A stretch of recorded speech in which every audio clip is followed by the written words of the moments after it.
Welcome to the official YouTube channel for the Colin Cowherd podcast. Go on, hit that subscribe button if you're new so you don't miss any of our great football content this season.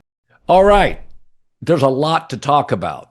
Is Brian Kelly going to get fired at LSU?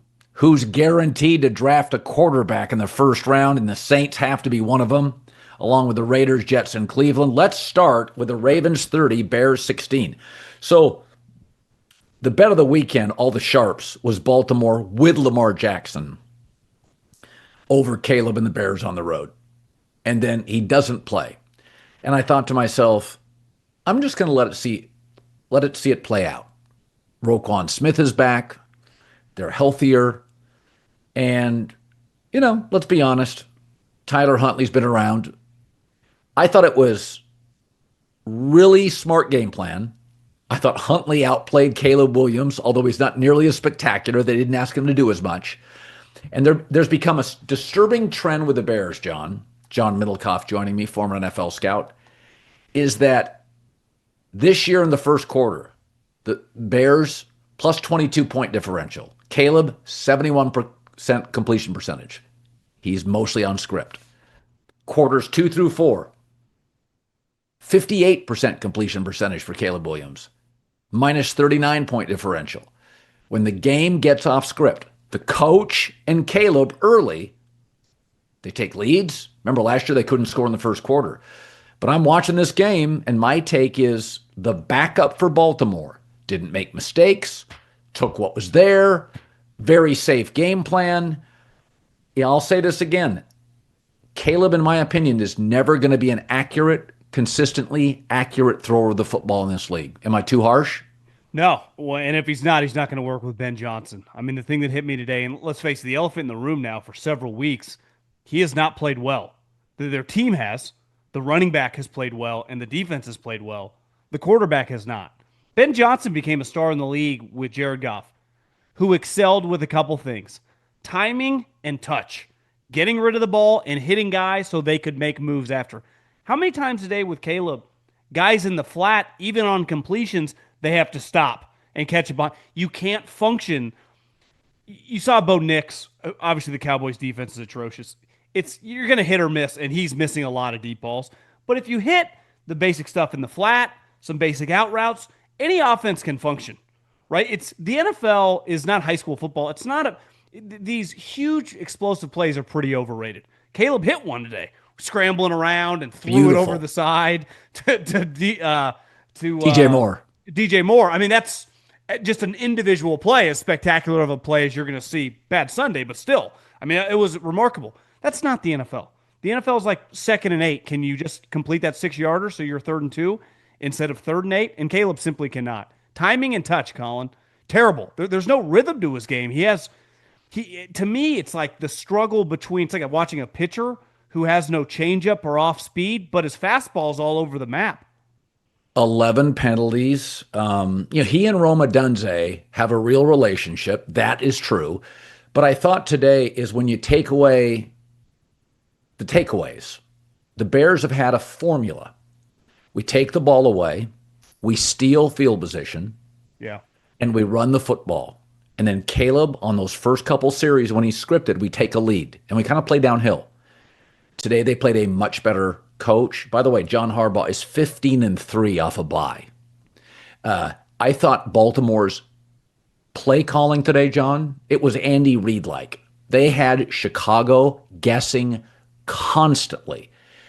And I just watched it and I thought to myself, when they don't get the turnovers, they're just not even operationally good enough, or even the underneath stuff. It's just not good enough. They have to run the ball and take the ball away to win this league. Well, one big story on the internet, right, was this Lamar Jackson. Was he going to play? Was he not going to play? And a big difference, and I saw like Florio trying to parallel to the NBA situation.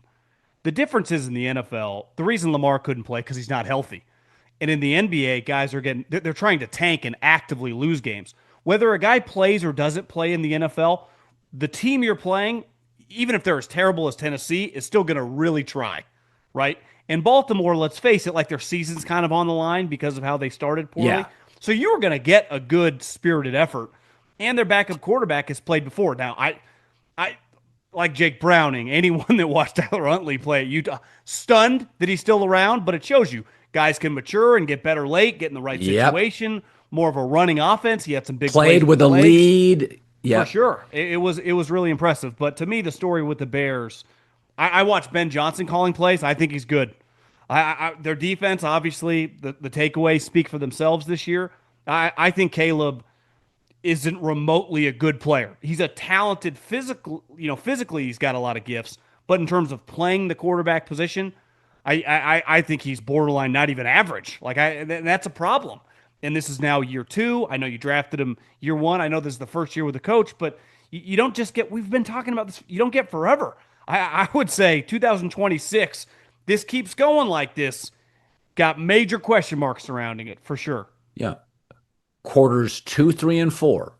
And first quarter leads are important, but quarters two, three, and four, he completes 58% of his throws.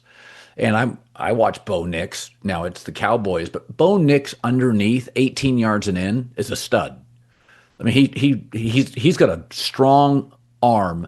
And by the way, they routed the Cowboys. We'll get to that in a second. But I mean, he it would have been worse. But guys were dropping balls. So I don't know. It's just people in What about the Chicago. Caleb pocket? He just takes off a lot of the time. I can't imagine the head coach, who again just played with a guy who can't run as fast as me and you, and they were winning 15 games a year. He's not looking for his quarterback when the first read isn't there to start running sideline to sideline. And it feels like he's kind of a throwback to like 2015 Russell Wilson. But Russell made a lot of plays when he scrambled around. Caleb simply does not. So you're not getting the in structure stuff, which is, I'm sure, Ben Johnson's like, that's his bread and butter. I mean, right? That's the way he's built his career, over the last several years. And then all the scramble around stuff, which I would imagine if we got an offensive line coach or an offensive coordinator, they would say half those he does not need to be doing it. But if you are going to do it, you better hit some big plays, and he's not doing that. Yeah, I mean, I'm looking at my copious notes here, and Tyler Huntley, great late fourth quarter drive. At that point, 186 yards passing, 55 yards rushing, Derrick Henry touchdown. Again, you're talking about an elite coach, a desperate team at home. It's the reason the Sharps were all on this. But it was really interesting because at half it was 10-6 Baltimore, and I'm like, God, they're the better team. This is not a mirage. I mean, at half, Huntley was 12 of 13. I mean, it was just like throw and catch, pass and catch. So I think there are real issues here. I've said this before. Watch Ben Johnson's body language, John. It's not good. He's frustrated. He's discouraged by it. So, and I think there's the difference between, like when Sean Payton gets upset with Bo Nix, it's because he knows at practice or he's seen what he can do. Like when Ben Johnson's upset with Caleb, we're now in week 7, week 8. It's sort of like he's resigned to this is what it is. He's not screaming and yelling. It's not like Jared Goff missing stuff that a coach would be like, bro, you make that throw 9 out of 10 times. I just think there's stuff Caleb is never going to be terribly accurate at. Hey, it's Colin. Last Major League Baseball postseason, you might have noticed the new logo on the batting helmets. That red ostrich on the word Strauss. You see it behind me? They made history as the first brand ever on a Major League Baseball helmet. Check them out. Strauss has been family owned and run since 1948, and they've built one of the most trusted names in workwear. The pants are designed like tools you can wear, made with materials up to 5 times stronger than standard cotton. Pockets that keep everything where you need it, and comfort that holds up all day long. Their boots, amazing, built tough, built to last, and built to actually look good while they last. Strauss isn't just workwear, it's gear engineered to perform for you. From grit to glory. Gear up now at Strauss.com, Strauss.com, Strauss.com. You'll see it all baseball postseason. Well, I also think there's a huge part of football, no different than a lot of different industries, is Bo Nix is Sean Payton's guy. Ben Johnson inherited this situation. Now, you can tell me he chose this situation, and that is true. He didn't draft him. And you don't know if obviously Detroit wasn't anywhere near the top of the draft, but like, what were his rankings in that draft? Would that have been the guy he chose? Because based on the way I watch him call plays, that's not really his style of player. That's right. So I get back to I don't care what you do. I've been in situations where I've had the support of leadership and been in situations where you don't. It doesn't work when you don't. And that's if things are going well. We see this in football and in pro sports all the time. Good players, good executives, new ownership, new management, things change. When things don't go well and you don't have the support because he didn't pick you, you're not his guy, it's over. I never thought this was going to work. You win a couple games. And listen, their next two games, looking at their schedule, I got the Bengals, who can be beat, obviously, and the Giants. So this is where you got to be very careful about. They could end up 9-8. That doesn't mean, because I think he'd go, if we had better quarterback play, we would have won 11 or 12.